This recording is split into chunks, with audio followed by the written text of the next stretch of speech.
J'arrive pas à croire quand même que je me suis planté à ce point.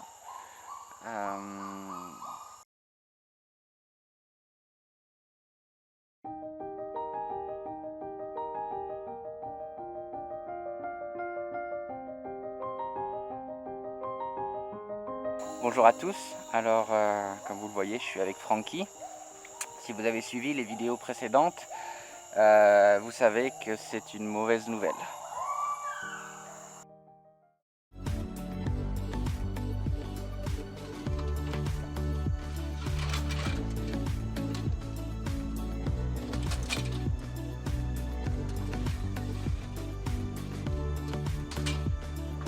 De plus en plus indépendant, et puis Poutriaïou c'est vraiment la femelle idéale. Même si c'est pas la même espèce, puisque Poutriaïou est un gibbon albibarbis, le gibbon à barbe blanche, et que Francky, lui, est un gibbon de Muller, le gibbon qu'on trouve notamment dans les montagnes centrales de Bornéo. Ça n'a pas beaucoup d'importance à cet âge-là, le principal c'est qu'ils s'entendent bien.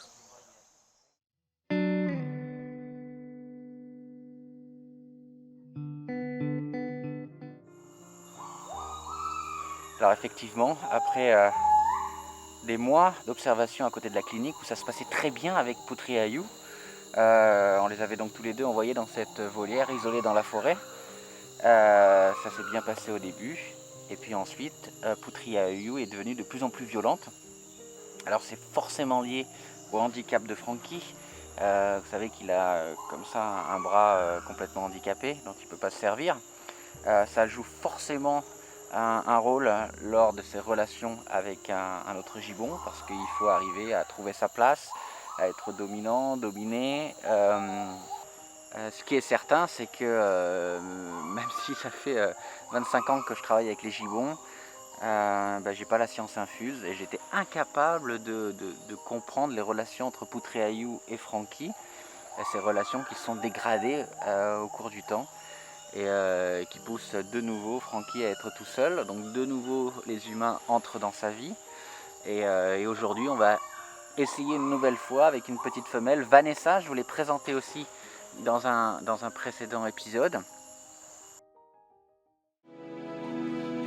Donc là je vous présente Vanessa, c'est une jeune femelle qui vient juste d'arriver à Calahuète et elle a cette habitude de mettre dans sa bouche comme ça son gros orteil. C'est malheureusement quelque chose d'assez fréquent avec les animaux qui ont été nourris avec un biberon.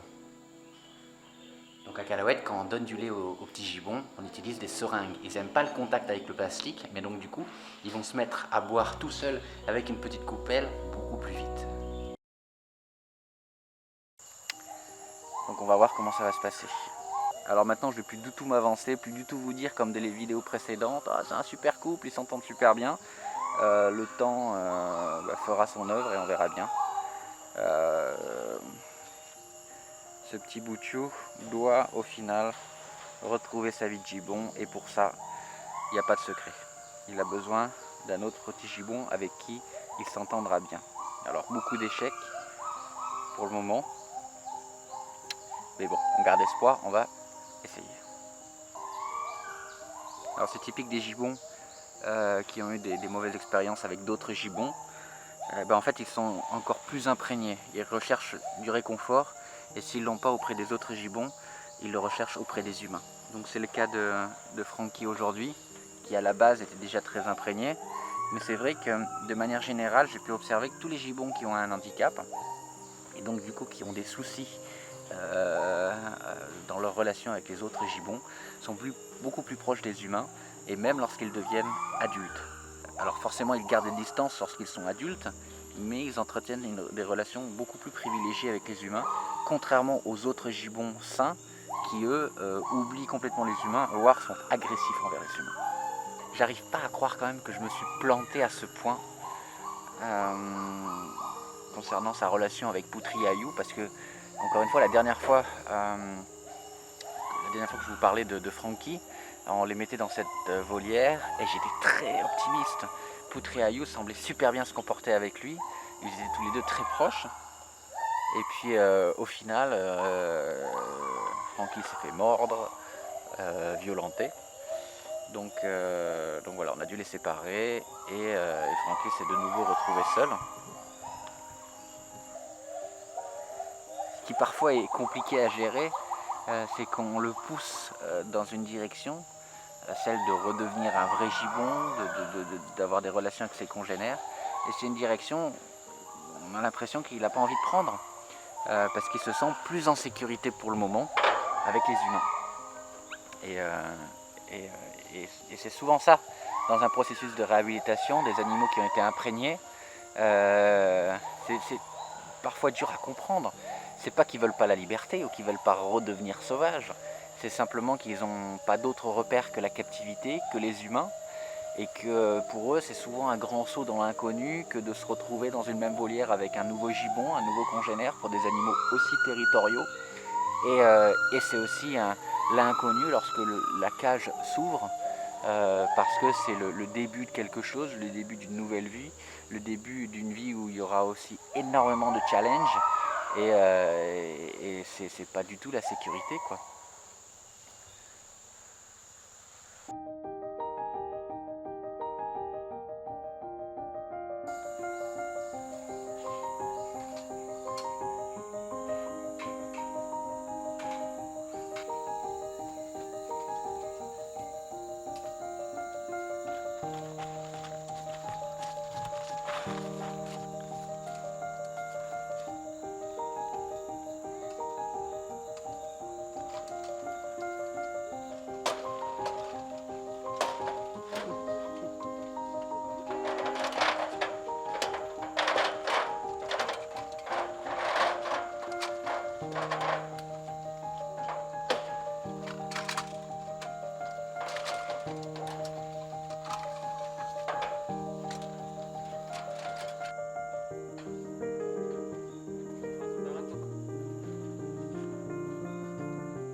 Donc comme j'ai prouvé mon incompétence à décrypter les comportements de Frankie avec toutes ses compagnes, je ne vais pas beaucoup m'avancer aujourd'hui. On va s'assurer que ça se passe bien, mais c'est dans la durée qu'on pourra se rendre compte si effectivement Frankie et Vanessa s'entendent bien. Et on a convenu que si jamais c'était encore une fois un échec, évidemment je vous tiendrai au courant, et bien la prochaine étape ce serait de mettre un tout bébé, un animal de moins d'1 an avec Frankie, en espérant que le bébé se blottisse contre son ventre et que Frankie en fait se trouve rassuré par un petit être qui a besoin de lui. Ce serait peut-être une option, mais avant ça on veut quand même tester avec une femelle certes plus jeune, elle est très active, mais beaucoup plus jeune que Frankie, donc j'espère que ça va quand même le faire avec Vanessa. Abonnez-vous à cette chaîne et n'oubliez pas de cliquer sur la petite cloche pour recevoir toutes les notifications et ne rater aucune vidéo.